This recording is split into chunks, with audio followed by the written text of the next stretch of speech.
Aujourd'hui, j'avais envie de vous présenter une vidéo un peu différente des autres. Je voulais vous parler de masques dans un contexte de pandémie. Je vais vous présenter le résultat d'études scientifiques et je voulais aussi et surtout savoir ce que vous pensez des masques. Est-ce que vous allez en porter un? Est-ce que vous devriez en porter un? Et on parle de tout ça dans quelques secondes.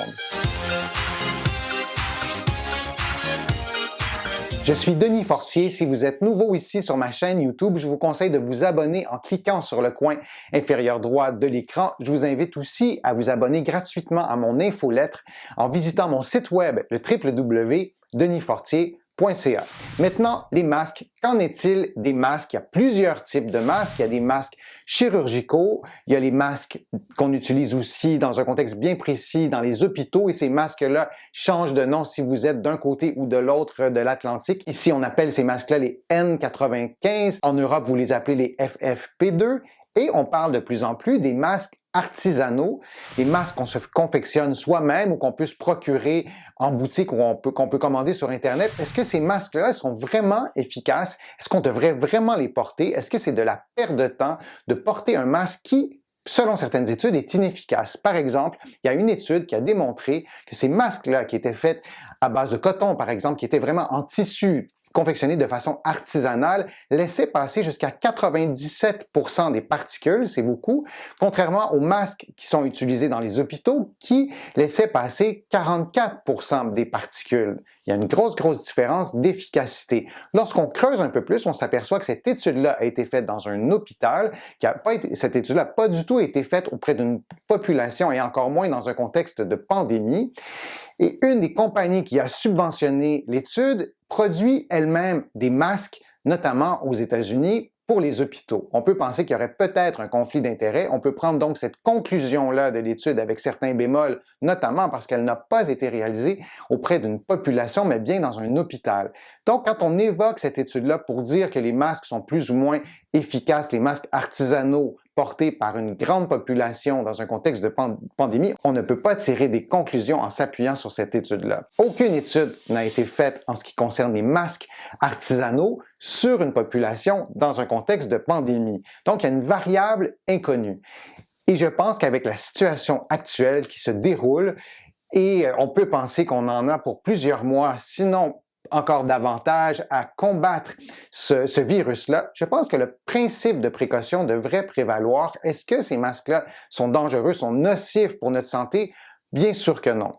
Il y a une autre étude qui a été faite et cette fois-ci, c'est un calcul mathématique par des chercheurs américains et ils ont fait un calcul mathématique en considérant l'État de New York. On sait que l'État de New York est vraiment très fortement touché par le virus, par la COVID-19. Et les chercheurs ont démontré que si la population de l'État de New York portait un masque à 80%, donc s'il y avait 80% de la population qui portait un masque, on pourrait prévenir jusqu'à 45% des décès qui surviendraient dans les 2 mois suivants.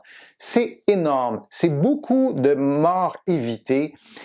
Comment peut-on rester insensible face à cet argument-là? Et les mêmes chercheurs nous disent que le port du masque a probablement un effet multiplicateur ou à tout le moins les effets du masque s'additionnent aux autres gestes barrières comme le lavage des mains de plus de 20 secondes, comme le fait de garder une distance de 2 mètres d'une autre personne. On utilise beaucoup le terme distanciation sociale. Je vous ai dit, moi, que j'étais incapable de parler de distanciation sociale puisqu'on est en société, ne serait-ce que par les réseaux sociaux. C'est important de garder ces liens sociaux-là. Parlons de distanciation physique. Donc, les effets de la distanciation physique, le lavage des mains, s'additionneraient ou voire se multiplieraient avec les effets du port du masque. Encore là, il y a vraiment une démonstration qui est très claire sur l'importance de porter le masque. Et bien sûr, l'effet de protection n'est pas instantané sur la personne qui porte le masque, puisque le masque sert d'abord et avant tout à éviter que le virus soit transporté par les liquides, par les vapeurs qui sortent de la bouche. On sait qu'il y a une proportion significative de personnes qui sont asymptomatiques, c'est-à-dire qu'elles ont le virus, elles ne le savent pas et elles n'ont aucun symptôme. Et il n'y a aucun pays qui peut tester tout le monde chaque semaine. C'est absolument illusoire.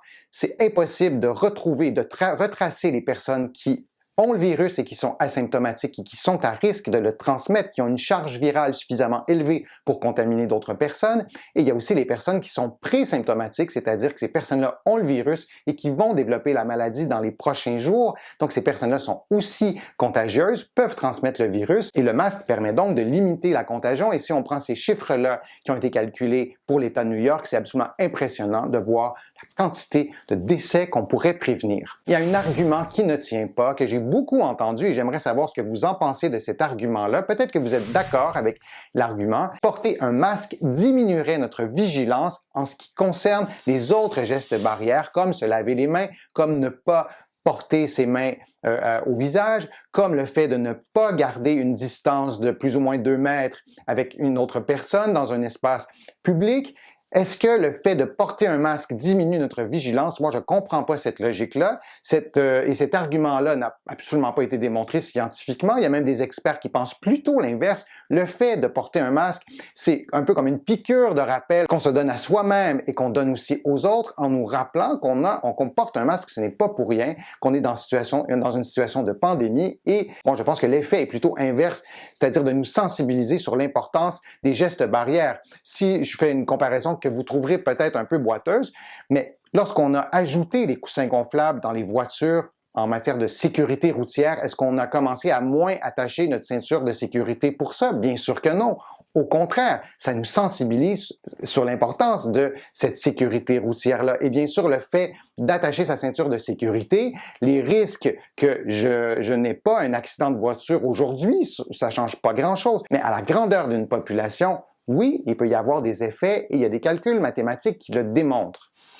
Dans les transports en commun, où vous habitez dans votre pays, est-ce qu'on est obligé de porter le masque? Ici au Québec, c'est une recommandation, mais ce n'est pas une obligation et je n'arrive pas à concevoir pourquoi ce n'est pas une obligation. On devrait, il me semble, adopter des principes de précaution dans les espaces publics, encore davantage dans les espaces fermés comme dans le métro et on devrait tous porter un masque parce qu'il y a une proportion de personnes asymptomatiques et présymptomatiques très élevée et on se doit, comme société, de mettre en place des mesures qui peuvent prévenir, même si ces mesures-là ne sont pas parfaites, mais qui peuvent réduire la vitesse de transmission d'un virus dans la population. J'ai hâte de lire vos commentaires sur le port du masque, vos arguments. Est-ce que vous allez en porter un ou non? Est-ce que vous êtes d'accord avec mes arguments? Dans le pays où vous vivez, est-ce que c'est une obligation de porter le masque? Et on sera aussi certainement nombreux à lire vos commentaires et à en discuter. Je vous invite donc à m'écrire vos commentaires dans le fil de discussion et on se revoit pour une prochaine vidéo.